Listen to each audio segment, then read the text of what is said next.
स्वर्ग और वैकुंठ में क्या अंतर है? आप लोग लिखवाते हो ना स्वर्गीय दादाजी, स्वर्गीय दादी, स्वर्गीय, आप लोग बस स्वर्गीय जानते हो। आप लोग ये नहीं लिखवाते वैकुंठवासी दादाजी, वैकुंठवासी, क्योंकि आपने स्वर्ग से आगे कुछ जाना ही नहीं। तो जो जितना जानेगा उतनी तो कहेगा, उतनी तो करेगा।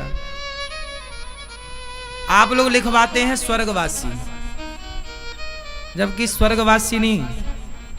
और वैसे देखो लिखवाने से क्या, जिसको जहां जाना गया होगा, लेकिन फिर भी हमें स्वर्ग वर्ग की कामना नहीं करनी चाहिए। स्वर्ग तो हमें फ्री में मिले तो हम नहीं जाएं, टहलने भी नहीं जाएं।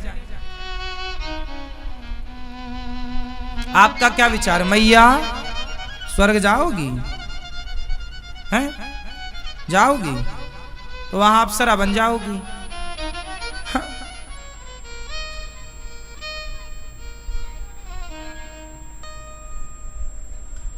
स्वर्ग में स्त्रियां जाती हैं तो अप्सरा हो जाती हैं, पुरुष जाते हैं तो वहां सुंदर हो जाते हैं। स्वर्ग में जानते हो क्या है? स्वर्ग में बुढ़ापा नहीं है। स्वर्ग में जितने साल आप रहोगे सदा जवान, एनर्जी से भरे हुए, सदा सुंदर। आपके शरीर से खुशबू आएगी, पसीना नहीं आएगा कभी। वहां की रचना अलग है। स्वर्ग में जो देवता रहते हैं ना सदा, उनकी दाढ़ी मूछें नहीं होती, सुंदर होते हैं। उनके शरीर से दुर्गंध नहीं निकलती, सदा खुशबू रहती है। सारा खाने पीने को मस्त, वहां अमृत जैसी चीजें हैं, कल्प वृक्ष के फल हैं, सबसे बढ़िया व्यवस्थाएं हैं स्वर्ग में। अब जिसे देखो सुंदर स्त्रियों के संग नाचना कूदना हो, वो तो स्वर्ग जाए। जिन्हें सुंदर पुरुषों के संग नाचना कूदना हो, वो स्वर्ग जाए। अब आप लोग देख लो कि आपको कहां नाचना कूदना है। हमें तो स्वर्ग फ्री में भेजो कोई, तो हम फ्री नहीं जाए। ये मैया कह रही हम जाएंगे।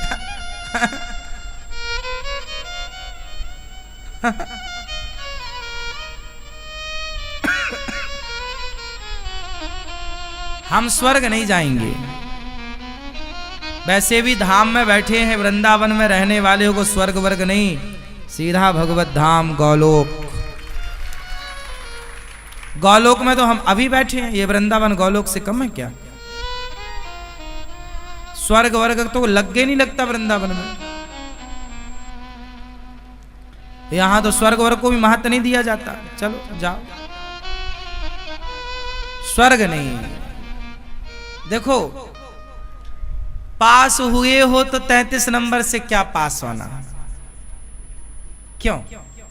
एक तो होता 100 में से 33 नंबर आ गए पास, एक होता है 80 नंबर आ गए पास, एक होता है कि बिल्कुल 100 में से 100 आए, 99 तो आए। कौन सा बेहतर है, 100 में से 99 या 100 में से 33, 33 या 99? क्या बेस्ट है? 99 सही है कि 33 है? तो 33 तो ये स्वर्ग है। 33 नंबर वाला, जिसके 33 नंबर आ गए वो स्वर्ग जाएगा, और जिसने ज्यादा पुण्य किया है वो स्वर्ग वर्ग नहीं जाएगा। ध्रुव जी कहां गए? ध्रुव जी ने भक्ति करी तो स्वर्ग थोड़ी गए। अरे ध्रुव के लिए भगवान ने अपना बैकुंठ दे दिया, ये मेरा लोक तू रख भक्त। ऐसे स्वर्ग तो भगवान रोज बनाते हैं, अपने भक्तों के लिए पूरा स्वर्ग तुम्हें ही दे देंगे, लो रहो। भगवान का लोक क्या है? राम जी किस लोक में रहते हैं? राम जी का लोक है साकेत। भगवान कृष्ण का लोक है गौलोक। भगवान राम जी कहां रहते हैं? जोर से, साकेत। भगवान श्री कृष्ण गौलोक, और भगवान श्रीमन नारायण बैकुंठ। अब इन तीनों में क्या अंतर है? कोई अंतर नहीं, तीनों एक हैं, अगल बगल में हैं। जैसे फेस 1, फेस 2, फेस 3 सोसाइटी होती है ना, कॉलोनियां, सेक्टर 1, सेक्टर 2, सेक्टर 3, उसी तरह है बैकुंठ। बैकुंठ का मतलब होता है, वैकुंठ का मतलब होता है कोई कुंठा जहां ना हो। स्वर्ग में इच्छाएं रहती हैं, स्वर्ग में इच्छाएं होंगी तभी तो वहां पे खाने का मन होगा, स्त्री और पुरुष का मन होगा। ले जबकि बैकुंठ में सारी कुंठामयी से इच्छाएं खत्म हो जाती हैं। जब कोई इच्छा नहीं होती तो बैकुंठ में जितने लोग रहते हैं, चतुर्भुज में रहते हैं, वहां जो भक्त जाता है आपके भी 4 हाथ हो जाएंगे, आप भी चतुर्भुज में रहेंगे। वहां बैकुंठ में रहने वाले कितने भुज रहते हैं? आपके वहां 4 हाथ होंगे। यदि आप बैकुंठ गए तो वहां चतुर्भुज में रहेंगे। आप कैसे रहेंगे? कैसे रहेंगे? चतुर्भुज में। वहां बिल्कुल आप भगवान विष्णु जैसे दिखेंगे, बिल्कुल भगवान विष्णु जैसे आप रहे, उनका बिल्कुल रूप रंग आपका भगवान जैसा हो जाएगा। बस एक चीज भगवान में ही रहेगी, कौस्तुभ मणि केवल भगवान के गले में होती है, वो आपके पास नहीं होगी। बाकी पूरा भगवान विष्णु जी का पूरा स्वरूप आपका होगा। वहां जो बैकुंठ जाता है वो भगवान की तरह रहता है। वहां चतुर्भुज में रहते, जैसे भगवान कृष्ण द्वारिका में जब तक थे तो चतुर्भुज रूप में थे। किस रूप में थे? 4 हाथ, चतुर्भुज। ऐसे बैकुंठ में जो रहता है, देवताओं के 2 ही हाथ होते हैं, पर बैकुंठ में रहने वाले के 4 हाथ होते हैं। तो वहां एक दिव्य शरीर आपका जो कि बिल्कुल भगवान विष्णु जैसा होगा, केवल आपके गले में कौस्तुभ मणि नहीं होगी। और लक्ष्मी जी भगवान के साथ खड़ी होंगी, आपको दर्शन होगा लक्ष्मी नारायण का। वहां पर वहां बहुत सारे भक्तों का दर्शन होगा, बहुत सारी चर्चाएं होंगी। आप वहां बैठ कर के फिर यहां घट रही घटनाओं को आंखों से देखेंगे, फिर आप वहां से यहां का सब देख सकते हैं कि यहां क्या हो रहा है, आपका परिवार क्या था, आप किस मोह में पड़े थे, क्या किया आपने अच्छा, क्या किया आपने बुरा, युगों युगों की घटनाएं आप देख सकते हैं। वहां से बीता हुआ पल, आने वाला पल, सब कुछ आपको वहां से दिखता है। बैकुंठ में रहने वाला व्यक्ति सदा सुखी होता है। स्वर्ग में जाने वाला व्यक्ति वापस फिर गिरता है संसार में, पर बैकुंठ जाने वाले व्यक्ति फिर कभी गिरते नहीं है संसार में। हाँ, वो अपनी इच्छा से आना चाहें तो आ सकते हैं। वो आना चाहें कि प्रभु हमें जाना है, तो जैसे तुलसीदास जी, सूरदास जी, ये कौन है? ये सब बैकुंठ वाले लोग थे। आए, धर्म का प्रचार किए। जब भगवान को लगता कि भाई धर्म की हानि हो रही है तो उन्हीं में से किसी को भेज देते हैं, जाओ जरा। मीरा को भेज दिया, रैदास जी को भेज दिया, सब भक्तों को भेजते रहे। तो वहीं से सब बैकुंठवासी आए, लीला की और फिर चले गए। समझ में आ रही है? वहां बंधन नहीं है, वहां कोई कामना ही नहीं है, निष्काम, कोई कामना नहीं। प्रभु सामने है और सब भक्तों का वहां मेल मिलाप है। सब तीर्थ वहां बसते हैं, गंगा, यमुना, सरयू, सरस्वती, वृंदावन, काशी, सारे धाम, सारे तीर्थ वहीं हैं। अब आप कहेंगे सब वहां है तो फिर यहां कौन है? तो सुनो, ये सारे लोग जो है ना, जैसे यमुना मैया कौन है? यमुना मैया कौन है? बैकुंठ में एक नदी है। कौन? बैकुंठ में एक नदी है जिसका नाम है विरजा। विरजा नदी याद कर लो, काम आएगी। कौन सी नदी है बैकुंठ में? कोई आपसे पूछे कि बैकुंठ में कौन सी नदी है, तो विरजा नदी। कौन सी नदी है? विरजा नदी। वही विरजा मैया दो जगह अवतार लेती हैं। जब भगवान विष्णु, भगवान श्रीमन नारायण जब राम बने तो वही विरजा सरयू बनकर अयोध्या में आई, और जब भगवान कृष्ण बने तो वही विरजा यमुना बनकर के वृंदावन में आई। वही विरजा, तो विरजा का मुख्यालय तो वहां है, मुख्य कार्यालय तो वहां है, ये शाखा है। पर जब भगवान आए तो पूर्ण रूप से विरजा यहां आ गई, वहां भी थी यहां भी थी।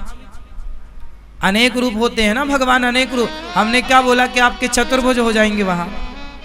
वहां आप चाहो तो आप वहां से सब कुछ कर सकते हैं, जो भगवान आपको आज्ञा करेंगे वो आप करेंगे। वहां से एक रूप से वहां रहेंगे, एक रूप से यहां रह सकते हैं, एक समय पे दो जगह आप रह सकते हैं। तो विरजा नदी ऐसे ही है। जैसे शंकर जी कौन है? हनुमान जी। हनुमान जी कौन है? अब एक रूप से शंकर जी तो कैलाश में है, पर दूसरे रूप से हनुमान के रूप से राम जी के साथ थे कि नहीं? बोलो हाँ। तो एक समय पर दो रूप हुए कि नहीं? जैसे भगवान राम और परशुराम, ये दोनों अवतार हैं, पर दोनों अवतार एक साथ थे कि नहीं? सीता मैया जब राम जी ने धनुष तोड़ा तो परशुराम जी वहां गए, हाँ या ना? जैसे बलराम जी भी भगवान के अवतार हैं और कृष्ण जी भी अवतार है, और दोनों अवतार एक साथ हैं। उसी तरह भगवान के अनेक रूप हो सकते हैं। उसी तरह भक्तों के भी अनेक रूप हो सकते हैं। तो विरजा मैया ऐसे ही धाम, ये बैकुंठ का ही हिस्सा है वृंदावन, और अयोध्या जी ये दोनों बैकुंठ ही हैं। तो ये सारे धाम वहां भी हैं और यहां भी हैं। तो आप जब बैकुंठ जाएंगे तो स्वर्ग जाएंगे तो केवल स्वर्ग मिलेगा, पर बैकुंठ जाएंगे तो वहां वृंदावन भी मिलेगा, अयोध्या जी भी मिलेंगी, सरयू भी मिलेंगी, यमुना भी मिलेंगी, गंगा भी मिलेंगी, प्रयाग भी मिलेंगे। वहां सब कुछ है, वहां से सब दिखता है। फिर वहां बहुत बढ़िया है। कभी आप जाओ मैया, पहुंचो बैकुंठ। हाँ?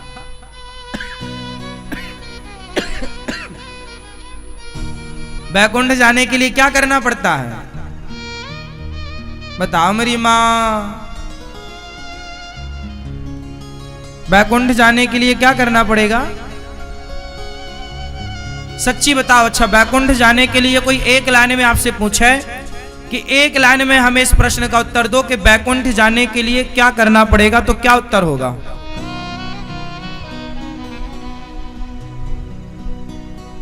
बताओ मेरी माँ। ओ भैया, ओ लाला,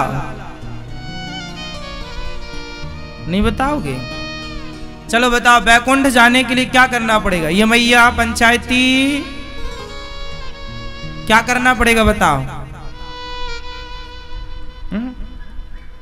क्या करना पड़ेगा? पति से लड़ाई?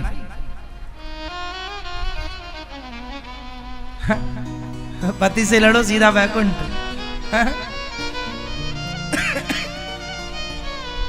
मैया बताओ क्या करना पड़ेगा बैकुंठ जाने के लिए? एक लाइन में उत्तर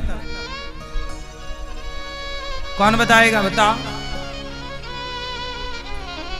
क्या चाउमीन खानी पड़ेगी?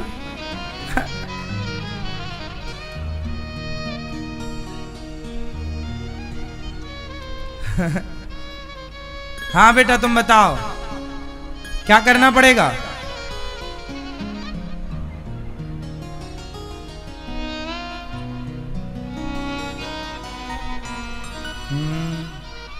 हैं?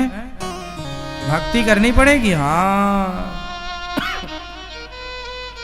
भगवान के धाम बैकुंठ जाना हो, जिसको तुम्हें पता बताए दे रहा हूं, चले जाना।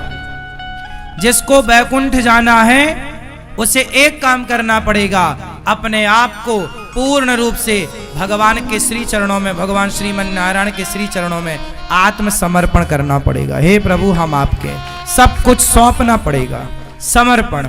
एक भगवान के सिवा फिर किसी को ना जाने। आप यदि किसी और को जानते हैं तो फिर नहीं, सब में भगवान को देखें, सब में केवल भगवान को। द्रौपदी ने सबको बुलाया, सबको बुलाया, सबको बुलाया द्रौपदी ने, पर कौन आया? कोई नहीं आया। तब द्रौपदी ने सबको बुलाना छोड़ा और एक कृष्ण को पुकारा। तो सबको पुकारने वाले स्वर्ग तो जा सकते हैं, पर एक हरि को पुकारने वाला ही वैकुंठ जाएगा, जो एक भरोसे, एक बल,